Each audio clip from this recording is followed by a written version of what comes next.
اعضاء کی کہانی اعضاء کی زبانی، اس عنوان کے تحت آج ہم آپ کی خدمت میں پیش کر رہے ہیں گردوں کی کہانی گردوں کی زبانی۔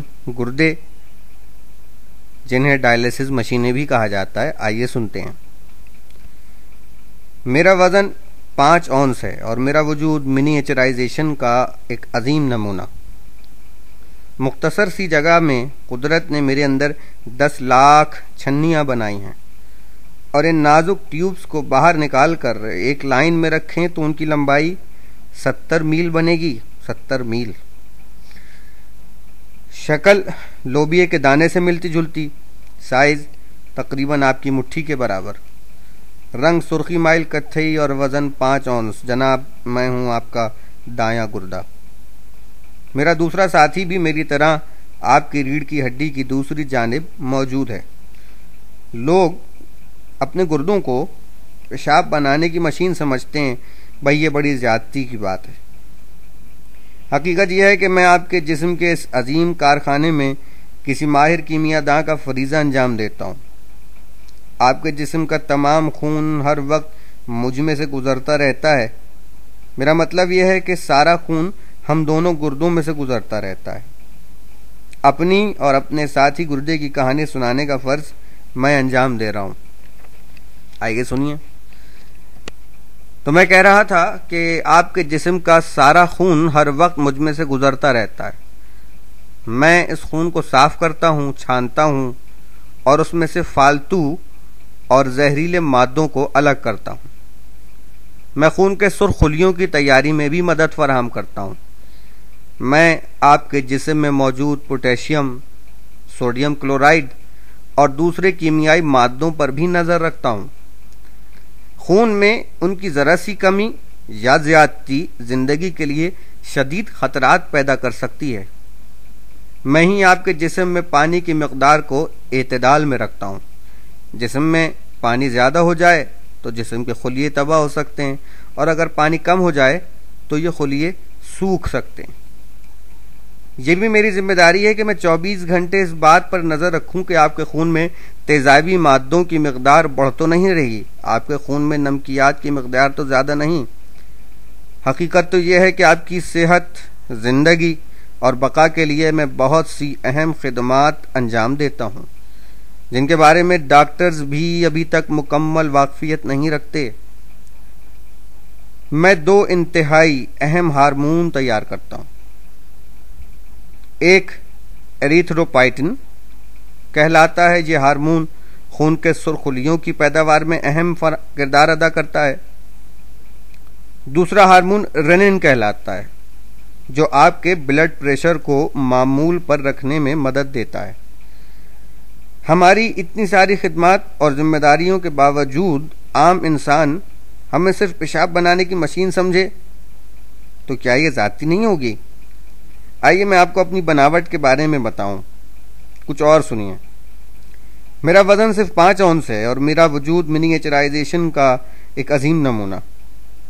مختصر سی جگہ قدرت نے مجھے دی ہے، اور اس مختصر سی جگہ میں قدرت نے میرے اندر 10 لاکھ چھنیاں بنائی ہیں۔ ان فلٹرز یا چھنیوں کو نیفرونز کہا جاتا ہے۔ اگر انہیں آپ طاقتور خوردبین سے دیکھیں تو یہ نیفرونز بڑے سر والے کیچووں کی طرح نظر آتے ہیں۔ اگر ان نازک ٹیوبز کو گردے سے نکال کر ایک لائن میں رکھیں تو ان کی مجموعی لمبائی 70 میل بنے گی۔ یہ صرف میں اپنی بات کر رہا ہوں، میرا ساتھی گردہ بھی ان تمام خوبیوں اور صلاحیتوں سے مکمل طور پر لیس ہے۔ ان چھنیوں یعنی نیفرون کی مدد سے ہم دونوں گردے آپ کے جسم کے سارے خون کو ہر گھنٹے میں 2 مرتبہ مکمل طور پر صاف کرتے ہیں۔ یہ اتنا آسان کام نہیں۔ اس پیچیدہ عمل کے دوران کبھی ایسا نہیں ہوتا کہ خون میں موجود پروٹین یا خون کے سرخ خلیے میری چھنیوں سے نکل کر ضائع ہو جائیں۔ اگر ایسا ہونے لگے تو اس کے نتائج جان لیوا ہو سکتے ہیں۔ میری یہ چھنیاں خون میں موجود 99% مادوں کو دوبارہ اپنے اندر جذب کر لیتی ہیں۔ زندگی کے لیے ضروری vitamins, amino acids, glucose, hormones اور دوسرے مادے میری چھنیوں میں جذب ہو کر دوبارہ دوران خون میں شامل ہو جاتے ہیں۔ لیکن اگر ان زندگی بخش مادوں کی تعداد بھی جسم کی ضرورت سے زیادہ ہو تو میں ان فالتو مادوں کو بھی پیشاب کے ذریعے جسم سے خارج کر دیتا ہوں، کیونکہ یہ زندگی بخش اجزاء بھی ضرورت سے زیادہ ہوں تو بڑے مسائل پیدا کر سکتے ہیں۔ اسی لیے اگر آپ زیادہ مٹھاس استعمال کریں تو فالتو مٹھاس کو پیشاب کے ذریعے خارج کر دیا جاتا ہے۔ اکثر بچوں کے پیشاب پر چینٹے آ جاتے ہیں اور محتاط مائیں پریشان ہو جاتی ہیں کہ کہیں ان کے بچوں کو شوگر کی بیماری تو نہیں۔ آپ ضرورت سے زیادہ نمکین غذا استعمال کریں اور جسم میں نمک کی زیادتی ہو جائے تو بڑے خطرات پیدا ہو جاتے ہیں، کیونکہ نمک پانی کو جسم کے اندر روک لیتا ہے۔ اگر میں اس اضافی نمک کو فلٹر نہ کروں تو خون میں نمک کی مقدار زیادہ ہو جائے گی اور فالتو سیال مادے خلیوں اور خون کے درمیان جمع ہونے لگیں گے۔ اس کے نتیجے میں پیٹ اور پاؤں پھولنے لگتے ہیں، دل کو اتنا زیادہ کام کرنا پڑتا ہے کہ یہ کسی بھی لمحے جواب دے سکتا ہے۔ پوٹاشیم جو گوشت اور پھلوں سے حاصل ہوتی ہے اس کی کمی یا زیادتی پر بھی مجھے نظر رکھنا پڑتی ہے۔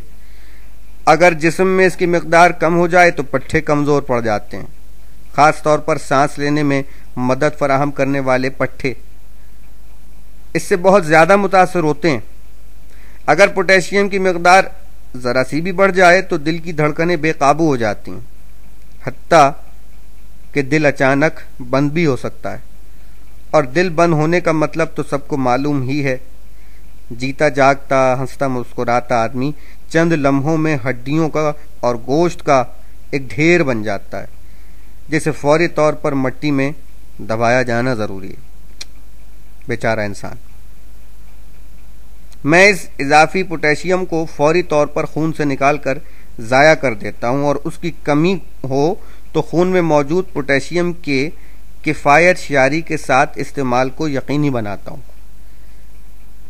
سب سے بڑا فضلہ یا فالتو مادہ جس سے میرا سابقہ پڑتا ہے وہ ہے یوریا۔ یوریا پروٹین یعنی لحمیات کے ہضم ہونے کے عمل کے دوران پیدا ہوتا ہے۔ دوسرے مادوں کی طرح جسم میں اس کی مقدار کا بھی اعتدال میں رہنا نہایت ضروری ہے۔ یوریا کی مقدار کم ہو تو اس کا مطلب یہ ہے کہ میرے اوپر والے پڑوسی یعنی جگر میں کوئی خرابی موجود ہے۔ اگر اس کی مقدار ضرورت سے زیادہ ہو تو یہ انتہائی خطرناک بیماری کا سبب بن جاتا ہے۔ اسے یورومک پوائزننگ کہتے ہیں۔ ایسے مریض کو بے ہوشی کے دورے پڑتے ہیں، وہ گہری غنودگی یعنی کوما میں بھی جا سکتا ہے، حتیٰ کہ اس کی موت بھی واقع ہو سکتی ہے۔ مریض کا جسم اس زہریلے مادے سے ہر صورت نجات حاصل کرنا چاہتا ہے۔ جب یہ زہریلا مادہ گردوں کے ذریعے باہر نہیں نکلتا تو جسم اسے پسینے کے غدود کے ذریعے باہر نکالنے کی کوشش کرتا ہے اور یوریا کے کرسٹل مریض کی جلد پر نظر آنے لگتے ہیں۔ جناب، آپ بہرحال پریشان نہ ہوں، آپ مزے سے گوشت کھائیں۔ اضافی یوریا کو ٹھکانے لگانا میری ذمہ داری۔ ہاں، اگر میں ہی کسی وجہ سے بیمار ہو جاؤں اور کام نہ کر سکوں تو بھائی پھر تو مجبوری ہے۔ خون کی صفائی کے دوران ہم گردے 24 گھنٹے پیشاب بناتے رہتے ہیں، تقریباً 3 لیٹر سیال روزانہ۔ پیشاب کے ننھے مننے قطرے جنہیں آپ خوردبین سے دیکھ سکتے ہیں میری 10 لاکھ چھنیوں سے گزر کر میرے درمیانی حصے میں جمع ہوتے رہتے ہیں۔ اس چھوٹے سے اسٹور سے یہ 2 ننھی منی نالیاں آپ کے مثانے میں کھلتی ہیں اور مثانے کا منہ جسم سے باہر نکلنے والی آبی گزرگاہ سے ملا ہوا ہے۔ ہر 10 سے 30 سیکنڈ کے بعد میرے پٹھوں میں لہر جیسی حرکت پیدا ہوتی ہے اور اسٹور میں جمع شدہ سیال مادہ میری بیرونی نالیوں میں چلا جاتا ہے اور یہ نالیاں اسے مثانے تک پہنچا دیتی ہیں۔